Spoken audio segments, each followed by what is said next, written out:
Hey everybody, welcome back to TV Talks with your girl and baby. We need to talk about this episode of Beauty in Black because episode 10, Plan for Keeps, was messy, chaotic, toxic, emotional, and honestly, everybody on this show is either lying, scheming, cheating, robbing somebody, or getting dragged into Bellaire's family drama against their will.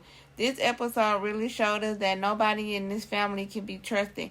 Not Olivia, not Roy, not Charles, not Varney, nobody. And every single episode feels like the walls are closing in tighter and tighter around everybody involved. So let's get into this recap and review because, this is a lot to unpack. We start the episode off with Olivia speaking to the thief involved in the robbery at Roy's house. Now, first of all, the fact that Olivia is behind all of this mess and it's not shocking to me at all. I think most of us already suspected she had something to do with it because Olivia has shown over and over again that she would do absolutely anything to maintain power, money, and control. But what really got me was how cold and emotionless she was during this conversation. She's upset because they still haven't found the money she needed, and instead of feeling any guilt over people literally dying because of this situation, she's more focused on cleaning up loose ends. And then she tells the guys to clean up the dead bodies in Charles' apartment like she's ordering takeout food or something. That scene right there reminded us of how dangerous Olivia really is. She's not just manipulative anymore. She's becoming downright evil, and honestly, extorting your own son after setting him up is absolutely insane behavior. The next morning, we see Roy meeting up with Jules, and Roy is already plotting against Kimmie. This man wakes up every day finding new ways to be annoying. I'm sorry, but Roy has officially entered my most irritating characters category. Roy tells George that Sylvie and Rain still haven't been added to Horace's will, and immediately you can see everybody thinking about money, inheritance, and control again. Nobody in this family knows how to function without scheming. Joel says he doesn't fully trust Varney and wants to personally look into the will himself, which honestly makes sense because Varney moves funny too. Every time he's on screen, he acts nervous, secretive, or like he's hiding something. But then Roy says he's planning to bring Kimmie down by going to the strip club later that night. And I'm sitting there like, sir, don't you have a wife? Don't you have actual responsibilities? Why are you so obsessed with destroying Kimmie? Roy acts like Kimmie ruined his life, and when in reality he ruined his own life every 5 business days. Then we get that emotional dinner scene with Kimmie, Sylvia, Rain, and Angel. This scene honestly made me sad because you could tell everybody is exhausted emotionally. Sylvia asks about Glenn, but Kimmie basically tells her she can't go asking questions because Jewel is involved and things are dangerous right now. But Sylvia reaches her breaking point and starts calling Kimmie, Rain, and Angel out for being strippers. Now I understand both sides here. On one hand, Sylvia is frustrated and scared. She's surrounded by chaos, violence, lies, and dangerous people. She probably feels like her whole life got turned upside down. But at the same time, Kimmie has sacrificed so much trying to protect her sister. Kimmie snaps and tells Sylvia she's being sent to college because she's in danger around the Bellaires. That moment really showed how much pressure Kimmie is carrying. She's trying to save everybody while slowly drowning herself. And honestly, Rain and Angel look emotionally drained too. The lifestyle, the dangers, the secrets, it's all starting to catch up with them. Meanwhile, Charles tries to talk to Roy but Roy is too busy sitting in his office doing drugs and acting like a complete train wreck. Can we talk about how hypocritical Roy is? This man is cheating constantly, doing drugs, manipulating people, acting reckless, and somehow still thinks he has the right to judge Charles for his lifestyle choices. That scene irritated me because Charles honestly is one of the least problematic Bellaire men right now. And that says a lot considering the bar is literally underground. Now, yes, Charles has entitlement issues. Yes, he's made mistakes. But compared to everybody else, Charles is not even the biggest problem anymore. The homophobia in this show is also very blunt.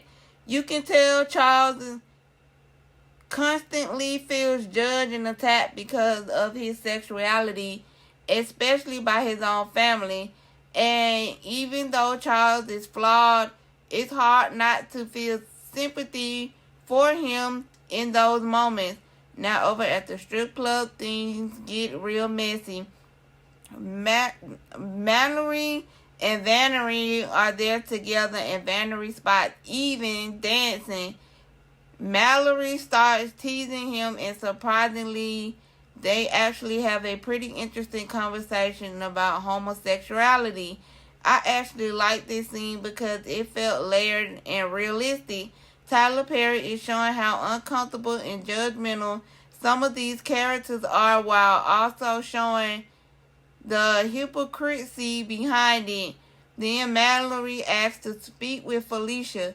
Baby, this conversation right here lit the match for the explosion that happened earlier. Felicia casually tells Mallory that Kimmie and Roy used to hook up, but then says Roy is involved with her now too. The way Mallory's entire energy shifted after hearing that Roy is cheating with Felicia. Woo! You can see the rage building, and Felicia had no idea she was talking to Roy's wife. That made the whole scene even messier. So Varney decides to stay and wait for Roy, and I already knew somebody was about to get embarrassed publicly. Meanwhile, Olivia called Charles demanding $250,000 for the cleanup. Again, your own son.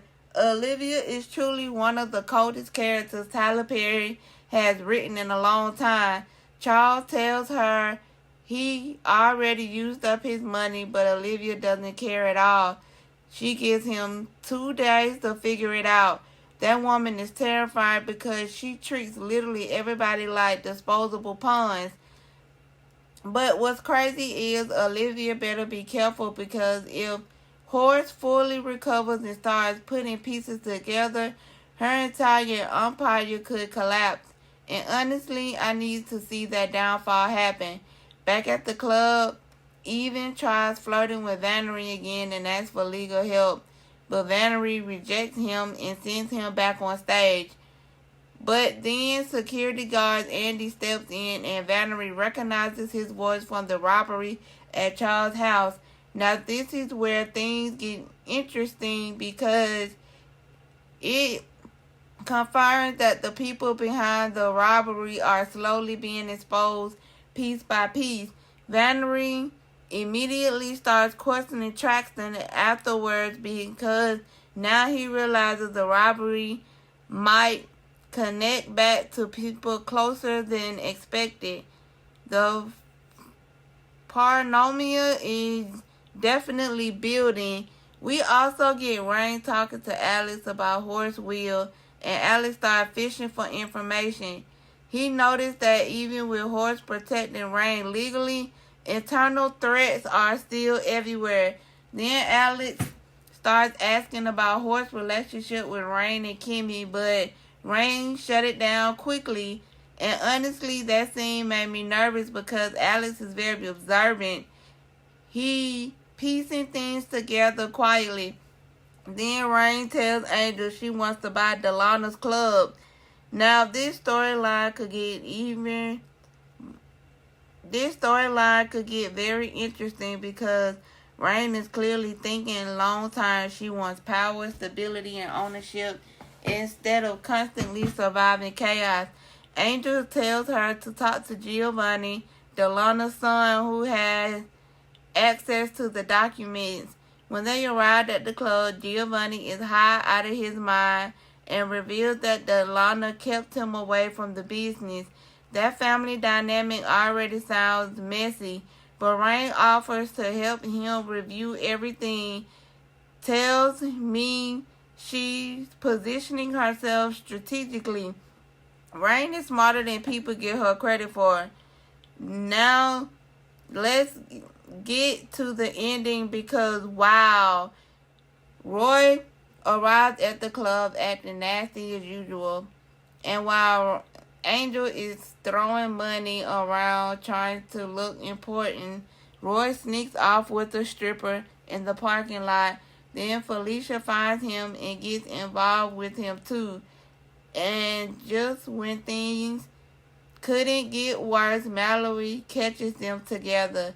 The way she snatches up Felicia, I said, oh, it's over now. That ending was pure soap opera chaos, and I loved every second of it because Roy has been disrespecting Mallory nonstop, and eventually all that cheating and lying was going to explode publicly, and honestly, he deserved to get caught. Now, overall, this episode did a great job balancing drama, suspense, emotional tension, and character conflict. But I will say this, Roy is becoming unbearable.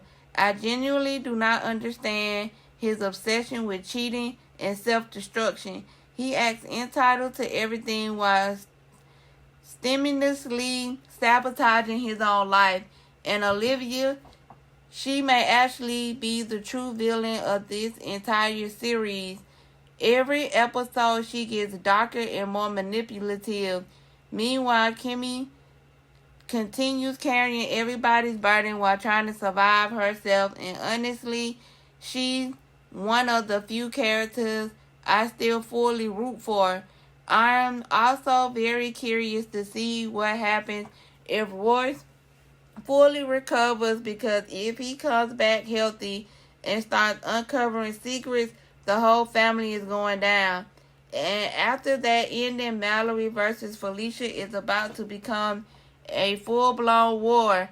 Alright, you guys, that is my recap and review for Beauty in Black Season 2, Episode 10, Planned for Keeps. Let me know in the comments, do you think Roy is the worst Mallory man right now? Do you trust Varney? And what do you think Olivia is really planning? Because this family is sprawling fast. Don't forget to like, comment, subscribe. And I'll see you guys in the next episode of TV Talks with your girl. Bye.